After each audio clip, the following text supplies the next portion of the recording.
Morning. Today is all about additives. I've managed to steal a day. I haven't got a match today, it's a Saturday. I've just managed to get a few hours away with Dad, so I've come along to a local venue. It's a beautiful sunny day, there's loads of fish cruising about now. Yesterday was probably the hottest day of the year so far, so as you can imagine the fish are up in the water. I'm just going to be trying out some of the glugs and stick mixers that we've just brought out from Bait Tech. As you know, when you're fishing in competitions, you really want to take your A game everywhere you go, and it's rare that I get the opportunity to go out and try different baits. I keep talking about how we're learning more and more from the specimen side of the sport as regards the carp that we're targeting on a lot of commercials. So today, whilst this is not a match venue, it's not a venue I've ever fished a match on, and they don't have open matches on here. It's just really about getting some confidence in the baits that I'm using, and just so I can see how they actually work when you add them to pellets and that sort of thing. And hopefully I'm going to catch a few fish as well, which is going to give me loads of confidence in some of these brilliant new baits. I can't wait to get on the box.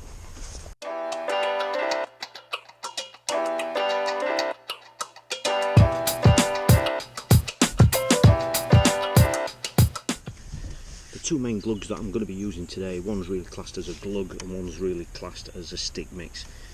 Special G Green is a fantastic ground bait that I've used over the last couple of years and caught loads of fish on, won matches with it, and it's a ground bait that I've got loads of confidence in.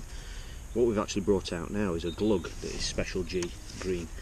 Now I don't want this to be a sales pitch, it's not about that, it's about me trying these baits out, just seeing how they work, an experience of what they kind of smell like, how thick they are, what the consistency is like. I'm going to be using them on some of the feeders that I'm going to be using today. This, like I say, is a Special G glug, that's what it's classed as. It's quite thick, it's green, as you can see, and it's quite thick. There you go.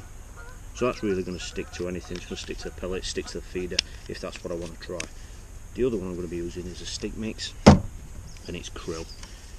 Simple as that. Comes in a nice large tub like that, and that's got a pourer on the top. And what I'm going to be doing is experimenting, putting that actually on the feeder itself and on the feeder once it's loaded.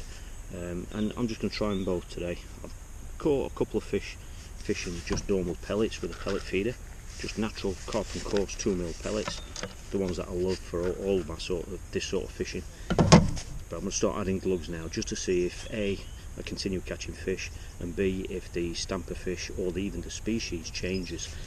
Unless you try these things out, you'll never really know, what kind of effects they can have on your fishing.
I'm definitely getting a quicker response when I put a glug on the pellets themselves.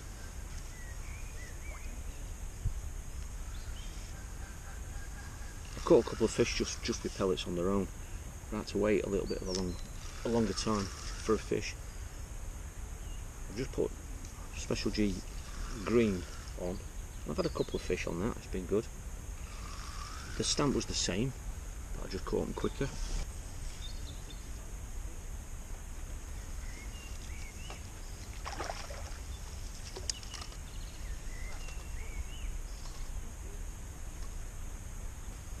Just switched to krill now. I'll show you how I'm glugging it on. And interestingly enough, the last couple of fish have been bigger. Could be the time of day, could just be coincidence.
8mm orange dumbbell juice wafter has definitely been the best hook bait.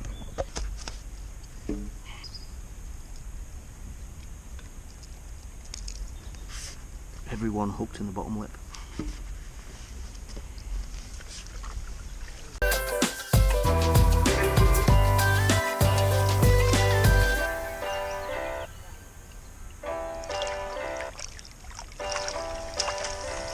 Quite often fishing on places like this, you don't really want to be going down the same hole every single time.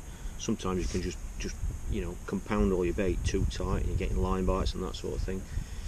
It's obviously some fish feeding today, but I've just kind of noticed that by going down the same hole as close to that other bank as I can get, it's really got the fish lined up now. And the last couple of fish I've had, literally the rod's only just been on the rest a few seconds before it's gone. And a couple of them I've actually caught while the rod has actually been down under the water while I've still been sinking the line. Great thing about this method is it's a self-hooking system, you know, the rig, so that, you know, even when the rod's under the water while you're sinking your line, the fish are on, you know, you can feel them, there's no mistaking that there's a fish on, so you can just simply pick up and then land the fish.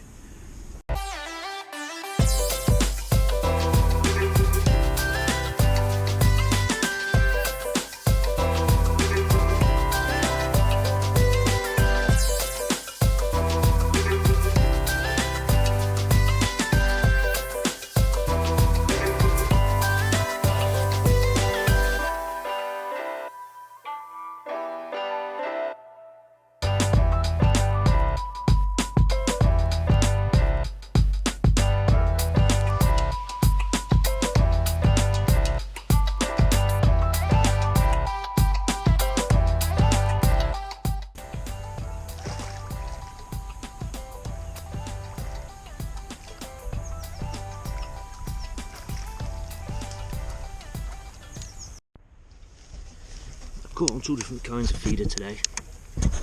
Like I said, I'm feeding pellets, 2mm carp and coarse pellets, the ones that I use all the time, softened down. I've caught on a method feeder, an elasticated one. This is 23g version of the Evolution feeder. As you can see, really easy to load up. There's nothing in there, so it can empty quick.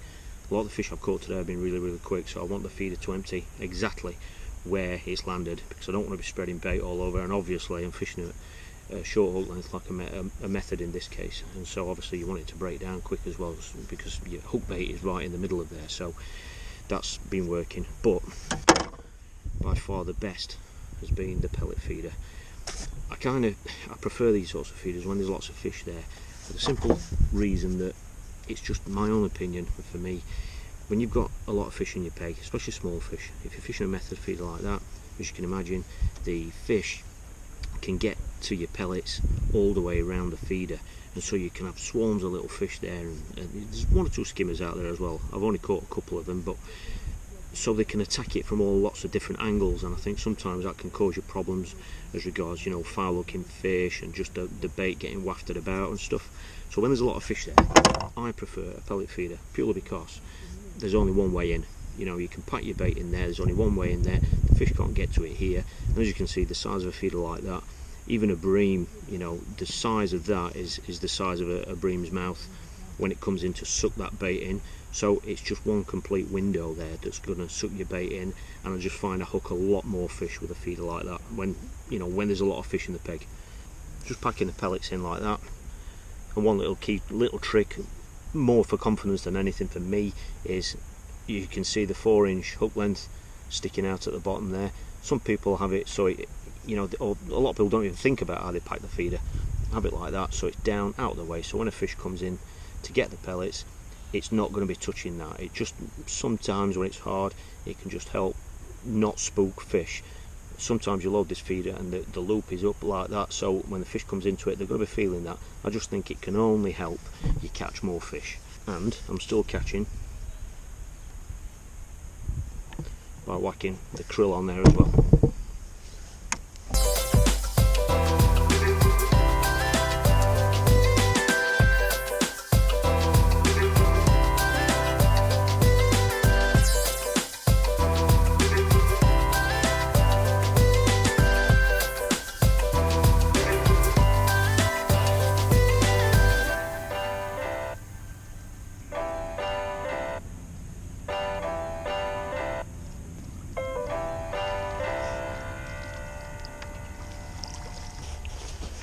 Well, that really feels like I've pinched a day today. The weather's been beautiful, caught loads of fish. A lot of the fish have come really quick, which is, you know, a key sign that they've been homing in on that feeder. It's only 24 metres wide, this peg here that I've fished today, so it's been a really nice active way of fishing. Caught loads of carp, and it's been a real signal that summer is actually on its way. If you like videos like this, please click like, please click share, and if you want to see loads more videos that are going to be coming throughout the course of this year, please click subscribe. Thanks for watching.